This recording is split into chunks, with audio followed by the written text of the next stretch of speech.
আমি আমার ক্লাসের ক্যাপ্টেন এবং এবারের পিকনিক উপলক্ষে স্যার আমাকে দায়িত্ব দিয়েছেন যে 200 টাকা করে উত্তোলন করতে, এবং কিছুদিন পর স্যার আমার কাছে দেখতে চাইলেন যে কারা কারা টাকা দেয়নি তাদের যে লিস্টটা। তো আমি মাইক্রোসফট এক্সেল ব্যবহার করে কিভাবে স্যারকে দেখাবো যে কারা কারা টাকা দেয়নি।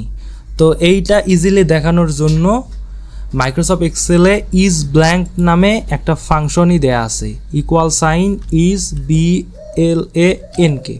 তো যদি আমি এই ফাংশনটা ব্যবহার করি তো যে যে ঘরগুলোতে ফাঁকা অবস্থায় আছে ওই ঘরগুলো ট্রু দেখাবে, অর্থাৎ তারা টাকা দেয়নি। তো আমি এই জন্য ফিয়ের ঘরটা সিলেক্ট করে নেব, তারপর ফার্স্ট ব্র্যাকেট ক্লোজ, ইন্টার। তো এখানে যদি আমি জাস্ট ড্র্যাগ করে দেই তো এখানে কামালের ঘর ট্রু এবং হাবিবের যেটা মানে ফিয়ের ঘরটা এটাও ট্রু।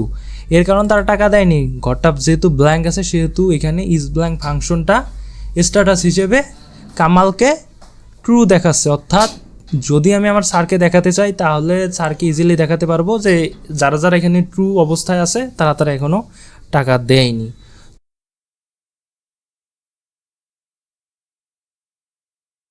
ধরেন আমার কাছে এমন একটা লিস্ট আছে যেখানে অনেকগুলো সংখ্যা দেয়া আছে। তো এখন আমি যদি চাই এই ঘরগুলোতে যেখানে যেখানে জিরো আছে এইখানে নীল লেখা থাকবে বা জিরো লেখা থাকবে, জিরো থাকবে না, তো তাহলে আমি কাজটি কীভাবে এক্সেলে করব। তো সাপোজ ধরেন এখানে যেমন জিরো আছে তখন জাস্ট এভাবে জিরো লেখা থাকবে। তো কাজটি আমি কিভাবে করব সহজেই। তো কাজটি করার জন্য প্রথমে আমাকে ওই সংখ্যাগুলোর যে কয়েকটা ঘর আছে সবগুলো সিলেক্ট করে নিতে হবে। সিলেক্ট করার পর আপনার হাতে রাইট বাটনে ক্লিক করতে হবে, তারপর ফরম্যাট সেল, এরপর কাস্টমে ক্লিক করার পর আপনাকে প্রথমে 0 সেমিকোলন -0 আবার সেমিকোলন, এরপর আপনি কি লিখবেন, 0 লিখতে পারেন, নীলও লিখতে পারেন। সাপোজ আমি 0 লিখলাম, JRO 0, ডাবল কোটেশন ক্লোজ, আবার সেমিকোলন, এরপর @ জাস্ট ওকেতে প্রেস করব। তো দেখেন ইজিলি যে যে জায়গায় 0 ছিল ওই জায়গায় মানে লেখা হয়ে গেছে 0। তো এখানে আপনি জাস্ট 0 লেখেন, দেখেন অটোমেটিকলি 0 লেখা হয়ে যাবে, 0 0। আপনি বাস জাস্ট 50 লেখেন তাহলে আবার 0 হবে না, আবার 0 লেখেন 0।